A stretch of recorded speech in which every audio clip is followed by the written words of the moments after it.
Iyi ni radiyo ijwi rya rubanda. Nshuti mukurikira radiyo ijwi rya rubanda, nagira ngo muri aka kanya mbagezeho ikindi gitekerezo cyatanzwe na bwana Andrea Kazigaba. Yibaza impamvu abahutu nk'ubwoko butsembwa ku mugaragaro bahugira mu byo kumwigira no gutabaza, aho kwiyemeza kwitabara no kurengera ishema ry'ubwoko bwabo. Ni mu mutege amatwi mwitonze, maze niba mwumva ubutumwa bwe bufite ishingiro, mufate ingamba zihamye zo kwifatanya n'abandi musangiye ibibazo kugira ngo mwirengere kandi murengere ubwoko bwanyu bwanzwe mu Rwanda rw'inkotanyi no ku isi yose. Nguwo bwana Andrea Kazigaba. Banyarwanda bavandimwe, ndabashuhuje. Kuri uyu munsi wa none nifuje kugira ngo mbagezeho ubutumwa bwanjye. Ubutumwa bwanjye ni ikibazo. Ndagira nti coronavirusi irasiga hehe u Rwanda n'abanyarwanda. Muri iki gihe isi yose iri mu bibazo bikomeye biterwa n'icyorezo cya coronavirusi kimaze kwisasira imbaga. Hari ibihugu byazahaye kurusha ibindi, ariko n'ibitarazahara nta cyizere cy'uko ibintu bitazaba bibi kurushaho. Ni icyorezo cyashyize isi yose mu bwoba, gishyira buri gihugu mu kato, giheza buri muntu iwe muri gahunda yiswe ngo guma mu rugo, ukahava ku mpamvu zifatika nko kujya guhaha cyangwa kwivuza. Iyi gahunda niyo yatungujwe abanyarwanda baba mu gihugu bategetswe kuguma mu ngo batunguwe kandi nta biribwa bafite byo kubatunga. Yewe n'abari mu ngendo ntibashoboye gusubira iwabo. Hashize ukwezi icyo cyemezo gifashwe, ku buryo byatangiye kugira ingaruka mbi ku mibereho y'abanyarwanda kugeza no ku rupfu. Hari abapfa biyahuye, hari abaribwa n'ingona, hari abaraswa bakicwa n'ingabo za FPR Kagame, hari abakubitwa kugeza bishwe kubera ko bagiye kwiha ibyo kurya bitari ibyabo, hari abafunzwe, hari ukujujubya abanyamakuru b'ibinyamakuru byigenga kugira ngo amakuru y'ibirimo kubera mu gihugu n'ingaruka z'ibyo byemezo bya coronavirus zitamenyekana. Kubera ko icyorezo cyahuriranye n'igihe cy'umuvumo ngarukamwaka ku banyarwanda babaga mu Rwanda mbere ya 1990, ku mpamvu n'inyungu bya politike cyiswe icyunamo cyo kwibuka abatutsi bishwe mu 1994 bonyine. Muri iki gihe leta ya FPR yongeye gushimangira ivangura amoko ku mugaragaro, aho imiryango yita ku batutsi nka FARG, Ibuka, CNRG n'iyindi irimo guhereza abatutsi amafaranga yo guhaha ibibatunga ibinyujije ku makonte yabo basanganywe mu mabanki. Iri vangura rikaba ryemewe kuko riteganywa n'ingingo ya 50 y'igitabo cya Uwizeyimana Evode leta ya FPR ikoresha nk'itegeko nshinga. Bityo rero kuba iyo miryango ibikora biremewe. Ku bwa FPR ivangura ry'amoko riremewe, riri sacré, rirakwiye, riranatunganye. Ubu ririmo gukorwa rero noneho ku mugaragaro muri ubwo buryo ndavuze. Bityo iki gihe kikaba gikomereye cyane rubanda rw'abahutu, rutagira kivurira cyangwa se pfuna ruguru niko bavuga. Ese rubanda rw'abanyarwanda rubayeho gutyo ni urwo gutabarizwa? Ni ikindi kibazo nongeye kubaza. Nizere ko ntawe nkomeretsa kuko sibyo ngambiriye, ariko njyewe mbivuze uko mbyumva navuga ngo oya. Oya, nta mpamvu yo gutabariza abantu bazima bazi ubwenge, bemera kugenerwa uko babaho, bakemera kubaho nabi ndetse bifite n'ingaruka mbi ku buzima bwabo kugeza no ku rupfu. Ingingo ya 49 y'igitabo cya Evode navuze leta ya FPR ikoresha nk'itegeko nshinga iteganya iki? Iteganya ko buri munyarwanda wese afite inshingano yo kubaha itegeko nshinga n'andi mategeko y'igihugu.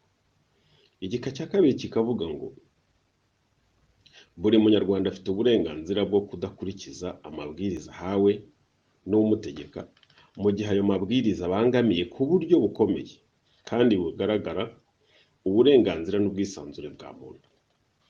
Hanyuma hari uburenganzira bwa muntu burenze ubwo kubona ibimutunga cyangwa kubaho.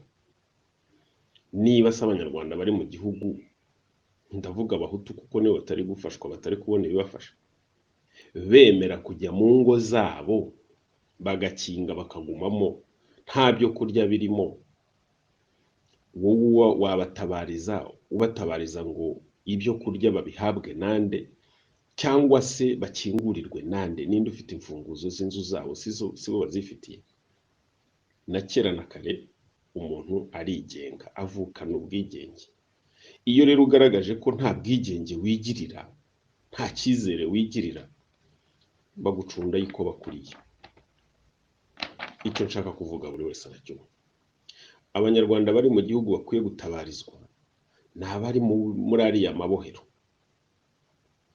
niba ari abanyepolitiki bafunzwe bose, niba ari abanyamakuru bafunzwe, niba ari abanyamadini bafunzwe, niba ari abanyarwanda bagiye bashimutwa bakavanwa mu bihugu by'amahanga bakajyanwa mu Rwanda bujura ariko bari barashoboye guhunga, abo bakwiye gutabarizwa rwose. Ntako baba batagize, n'abari bari mu magereza bakwiye gutabarizwa. Ariko simbona impamvu yo gutabariza abantu bafunze ari interahamwe zabyemeye zikirega zikemera ibyaha zikemera ko zishe. Abo numva nabo nta mpamvu yo kubatabariza kuko bari mu bihano bakwiye. Ariko hari abafunzwe bazira akarengane benshi cyane,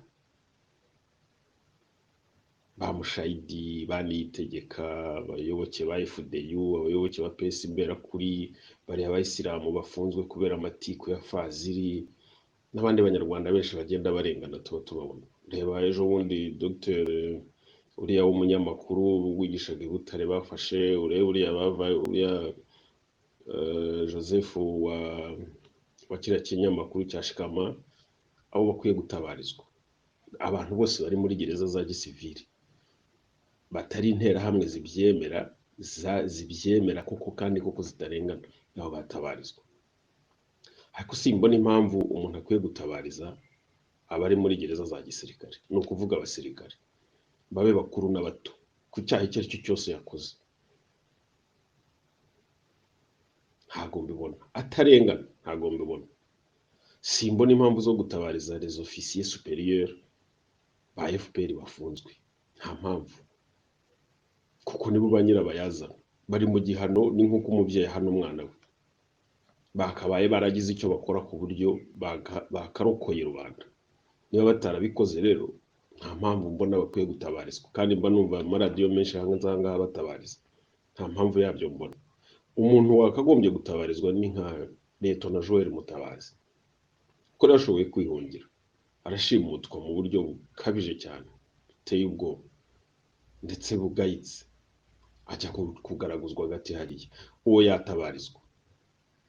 Bariya basirikare bo muri FDLR cyangwa se ba FAR bashimutwa bakajyana, bakwiye gutabarizwa. Ariko simbona impamvu yo gutabariza bariya basirikare bandi Kagame yifungira. Simbona impamvu. Niki gituma umusirikare ufite intwaro arinda ubwo abohwa agashyirwa mu gihome kandi afite intwaro?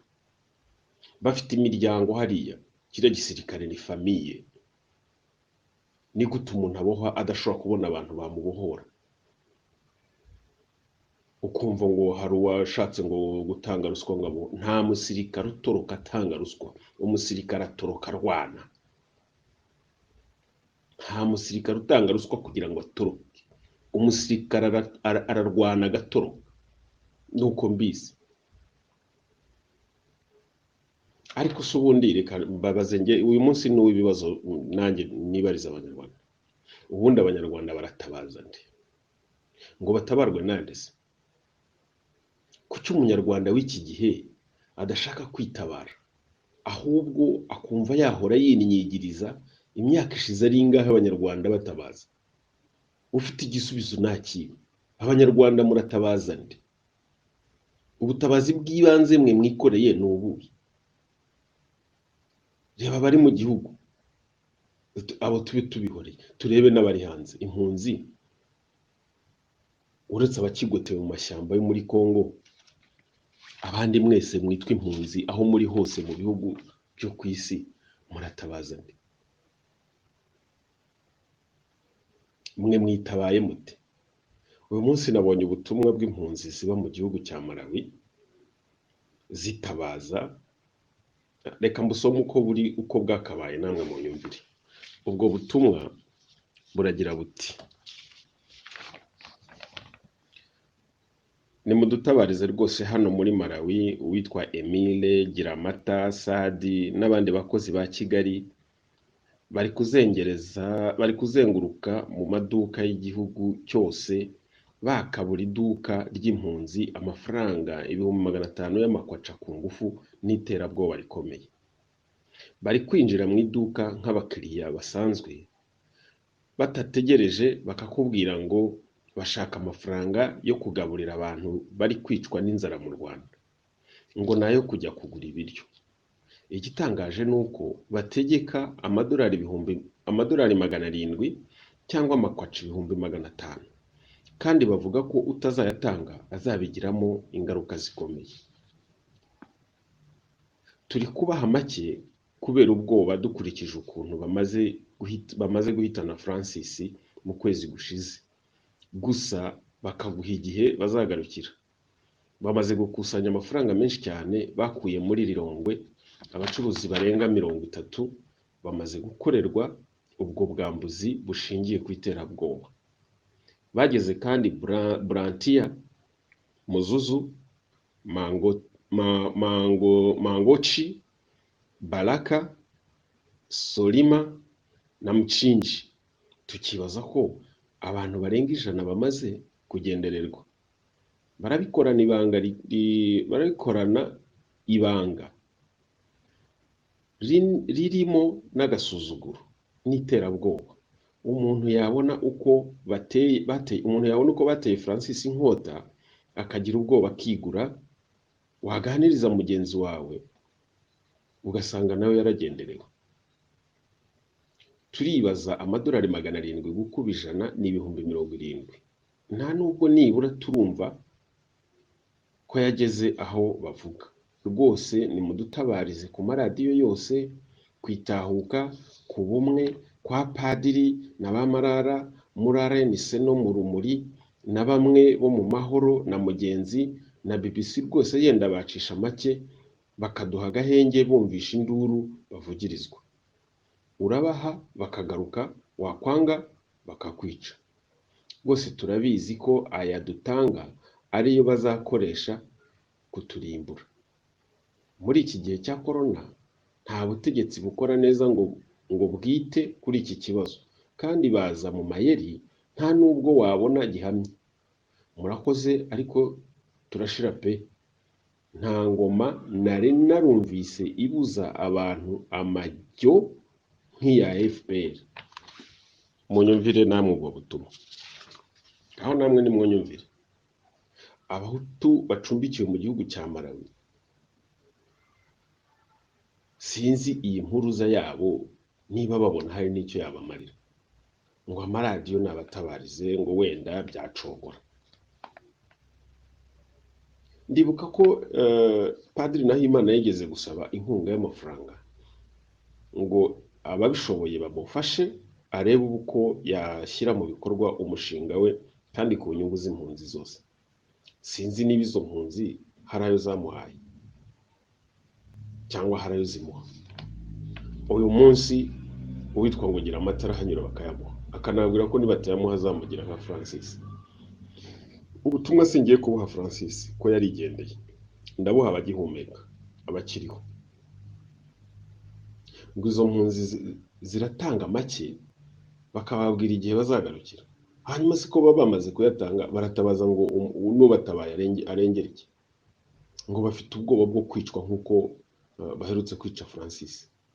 Abahutu ninde wababibyemo ubwoba bwo gutinya urupfu?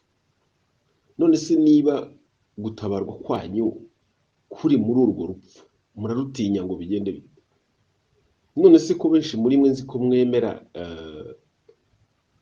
Yezu Kristo nk'abakristo, mukaba mwemera ko yabakijije akabarokora binyuze mu rupfu, niba namwe kwirokora bibasaba guca mu rupfu mukaba murutinya, muzirengera mute? Bitoye isoni kubona abahutu bari muri Malawi aribo bahoza bahogoza ngo gira amata na sadi n'izindi ntore ngo barabarembeje.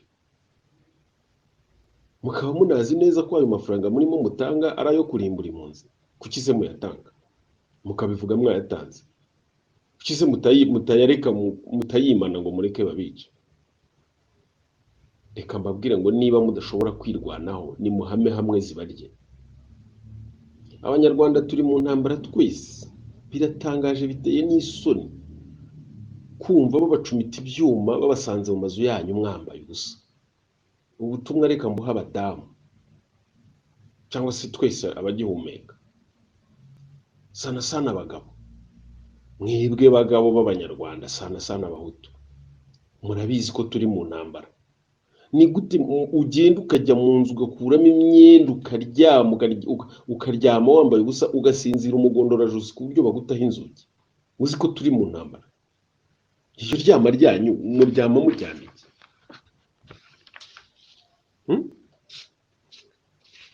Kizito Mihigo yasize ubutumwa bwiza, ushatse wese yabwumviraho, ngo urupfu nicyo kibi kiruta ibindi, ariko rutubera inzira igana icyiza kiruta ibindi.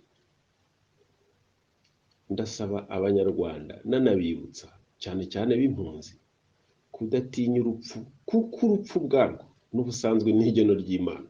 Mu rurimi rw'igifaransa nirwo bavuga ngo tout homme est mortel, buri wese azapfa. Icyo dusabwa ni ugusaba kudapfa nabi cyangwa kudapfa nk'imbwa. Uyu munsi Kizito nta kibabara kandi yapfuye kigabo, ariko hari imbwa ntiriwe mvuga ahangaha n'ubu zikimoka, zikirira, zikirinyigira. Turi mu ntambara, kugwa ku rugamba si ikibazo, ariko kwicwa usa n'utunguwe ni uburangare. Buri wese namenye ko ari kuri front line, ko igihe icyo ari cyo cyose yakwicwa. Arwane ku ruhande rwe kandi arwana ashikanye. Abanyarwanda ndavuga abahutu bari hanze ahangaha, sana nibave muri zone neutre cyangwa muri zone tampo, mu karere katemerewe kurangwamo ingabo z'impande zombi. Buri munyarwanda agira aho aherera arwane kuri urwo ruhande, n'upfu uzahambwa nk'abandi. Ariko guhereza gira amata amafaranga 700 akakubwira ko niba utayamuhaye ngo azanakugirira nabi. Abantu ba FRN, ba FDLR, bandi bashaka kugira icyo bakora baza kukureba bakubwira bati wadufasha iki ngo turebe uko twirwanaho, ngo nimugende mubanze mugire icyo mukora. Uko gutabaza kwanyu, uko kunyigira kwanyu birarambiranye.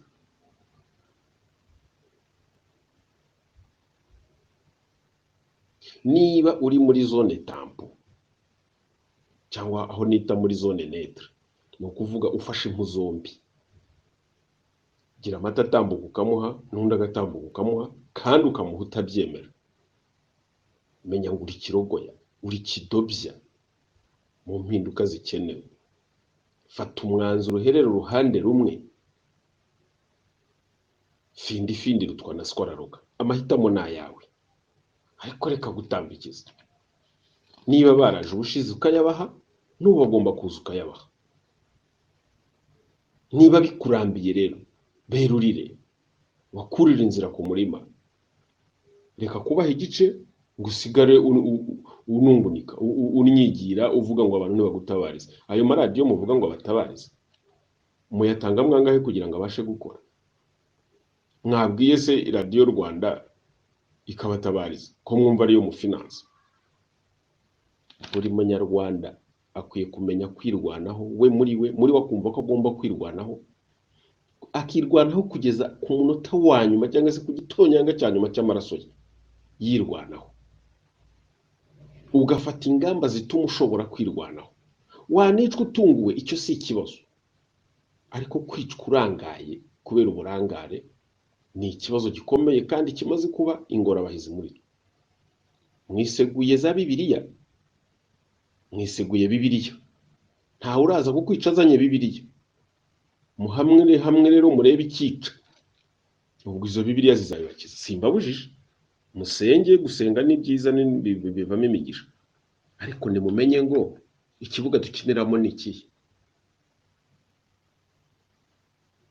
Iki mbona nababwira mvuga ngo buri munyarwanda wese namenye ko ari mu ntambara. Ntago biriya Kabarebe yavuze yakinaga.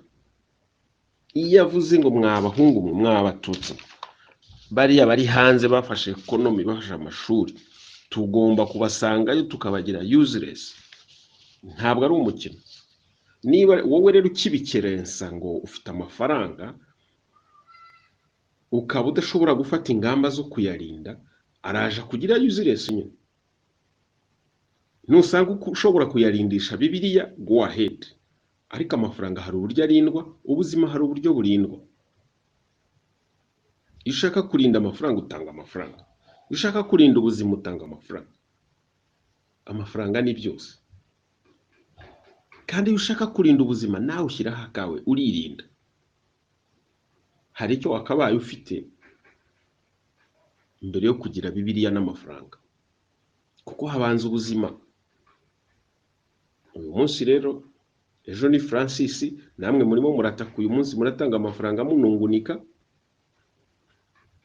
Ntabwo mbona impamvu munungunika mwamaze gutanga igice cyangwa mwatanze yose.